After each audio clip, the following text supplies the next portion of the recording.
Welcome back to SwitchCorner, time for another quickfire review roundup and the second of the week. This time another 5 games for you as we look at some older ones and then of course some new ones as well. This time we've got Immortal, Peaky Mastermind, Street Power Soccer, Collapsed and then Super Punch Patrol. If I finish them, expect to see a score out of 10. If not, I'll be telling you if I basically have any intention of returning to them and giving you those initial impressions. So with that luck, hit subscribe if you love the Switch as much as we all do here, join our growing family, and let's get started. So first up today, let's talk Super Punch Patrol. This is a side-scrolling beat-em-up from the well-respected now Bertel Horberg, the indie genius, I think it's fair to call him that, behind Gunman Clive and Mextermination Force. While his games don't, break any new ground for the genres he approaches, he absolutely knows how to find a system that works and he's just simply put fun, and that's exactly what we get here. A basic side-scrolling beat-em-up, so yeah, just think like light attack, heavy attack grabs, and then charging attacks. That's really about it outside of the usual, movement, jump and sprints. I think it's the pricing that's the most impressive piece. It's super fair, $5 or your local equivalent. He's not exactly out to, rob you of your hard-earned cash, which I absolutely always respect. Overall though, look, I had fun here in single player, and if you have the chance to play local co-op, it is even better. My only complaints towards the end game, it can get a little repetitive, and boss patterns, enemy attacks, they do start to repeat themselves, just with a different style. For the price though, 4 different difficulty options, local co-op, online leaderboards, costumes to unlock, 3 characters to play as, and then the stunning Gunman Clive visuals, they've been repurposed here, and yeah, like most of his games, the characters look absolutely fantastic. Factoring in price today, a good 7 out of 10 from me. It's not perfect, that is for sure, but few games in this price range are going to deliver such a quick shot of, entertainment, because you'll wrap this up in probably the hour to 2 hour mark, dependent on that difficulty you do choose. Next up then we get Immortal. This one, it's bringing a whole host of gameplay pieces to the table. Some work, some not so much. First off, if you do jump into this one, expect a steep learning curve. There's going to be a whole lot of learning as you progress, as you'll basically oversee 3 different elements. A world map to navigate your movement from section to section, turn-based battles, and then a deck of cards as well. This one, I'll say it now, it has issues. It's aiming high with its visual design, but on the Switch, just kind of looks muddy and low definition. The gameplay loop itself, it isn't bad. Choose a faction and then basically head to war as a different army of vampires, and you'll face that occasional battle. I just didn't find any of it particularly exciting, and the repetition, it kicked in very, very quickly. Most of you out there, I imagine, will be coming here though for the turn-based strategy portion of the game, and it just doesn't do a great job of escalating the scenario, instead feeling like you're almost in the same battle over and over. The cards that you can use add some strategy to it all, but yeah, I'm a big fan of the genre, and this one sadly just didn't do much for me. I've put about 4 hours in so far. I had every intention of reviewing it. I just didn't get that urge to kind of head back immediately.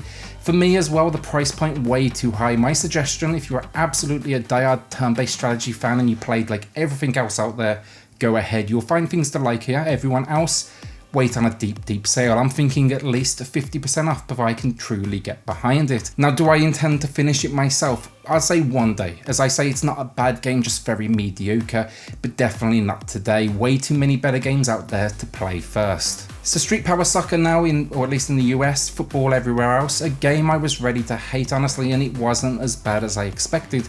Not good either, but trust me, I feel like it could have been a whole lot worse.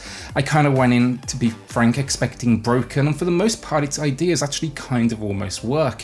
What you basically get is a few different mini games with everything from aiming the ball at different targets to quick time offense, and then the occasional match, which are 1v1 up to 3 versus 3. The first to 5 goals here wins. It's super arcadey and there's a whole lot of AI issues, but I had some fun with it. This is a game where you get the ball and you just run straight down the field at goal with all tricks and all sorts of different things happening. It's relatively simple to get things past your opponent. The mini games tricks and 1v1, they range from kind of never playing that again to mediocre. At this point though, I was okay, not awful for a budget experience, and then I saw the price near AAA. You're having an absolute laugh with the pricing here. A bad 3 out of 10 from me. It plays like something that should be sub $10, and I'd suggest you only mildly consider it at that sort of price point. Even then, this is not a good game. My compliment here, it's not technically broken. I will give it one credit though, at least it has a kind of cool visual style that did work for me. A fight here though, do not waste your cash, or at least wait on a deep sale. So our penultimate game of this list, we've got Collapsed, and I had a mix of emotions with this one, honestly. The opening hour, I was just so bored. I don't know, something about it didn't capture me, feeling like it pulled from a whole lot of influences without feeling like it was really adding, you know, its own personality. Even the visual style, it just felt very close to the recent Fury Unleashed. Now, no doubt both of these games were in development at the same time, and it's simply coincidence, but bad timing can no doubt hurt a game, and that's kinda how I was feeling here. I'd seen these things, these moving pieces done better elsewhere, except this actually felt a little bit almost like sluggish in comparison. It just kind of feels like slow. Then somehow though, it kind of clicked for me. I played with the different classes, I experimented with the weapons, and I ingrained the control scheme and its ideas into my brain, and I actually ended up finding some fun here. The pace here, once you kind of get it down, is very quick. You'll be moving like from location to location every few moments. Like any good roguelike though, expect to be repeating them a lot because it's going to kill you frequently. Collapse solution to this, each run you do get to build upon a skill tree. You even get like a ton of crafting, which is a little weird at first as an idea, but the more I progressed, the more I kind of found myself thinking about it. So I went through waves with this one. The beginning, as I said, I was kind of bored, honestly. Middle, really enjoyed. The end though, burnout kicked in. This game, it reveals all its ideas in the opening hours, and at that point, it just feels like there's very little like progression. I ended up enjoying it, like I said, quite a bit more than I expected than like I was feeling in the opening hour, but still definitely not perfect. That all said though, there's a lot better out there, so my suggestion, add it to the list, but make sure you play all the greats first before heading here, because the price point, it's like around games that you can consider a whole lot better than this one. Now, would it be remembered like your Dead Cells?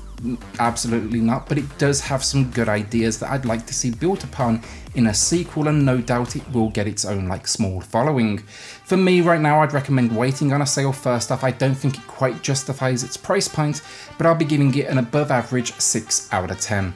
So saving the best till last now, Peaky Blinders Mastermind. It's been out a while now, but I had to talk about it. I'm from Birmingham, where the show is set, and all the history and all that, you know, it's all kind of tied to that hometown, so it had to be done. I had to speak about it. This game right off the bat is built for the fans, there's no question about it, and understandably so. You know, fans are going to get the most out of it, that is for sure. Setting itself pre the first season might sound welcoming, and it does in a way achieve that because the story will make sense to absolutely everyone.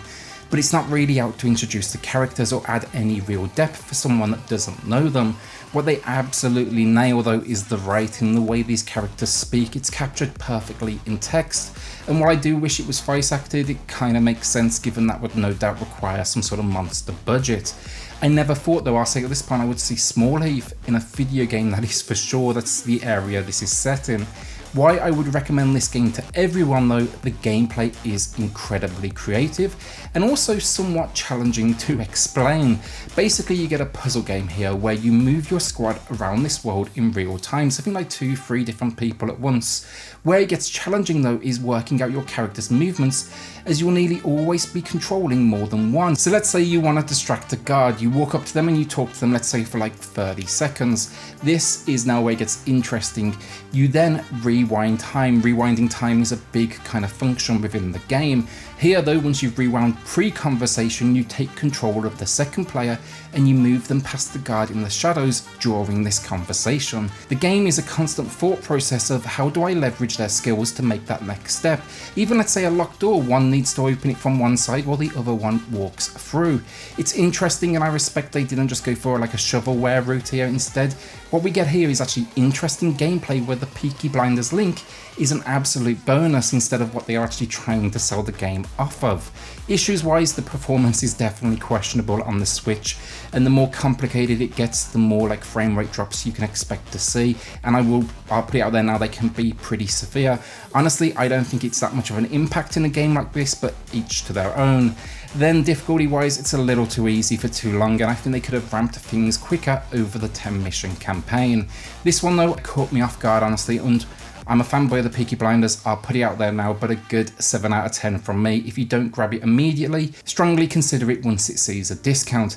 Let me know as well if you have any questions around this one in the comments. It's a little tough to explain as I say what the hell is going on, but hopefully that kind of gives you an idea. And that is it, another 5 down. We got some full reviews coming for you now over like this next week or so that I'm excited to share with you, but these have been a great way just to get like a little bit more out there to you, so I hope you're enjoying this quick fire format.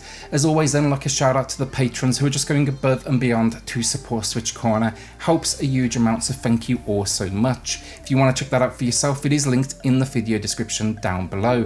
With that then, like, hit subscribe if you love the Switch as much as we all do here, join our growing family, and I'll see you all on the next video.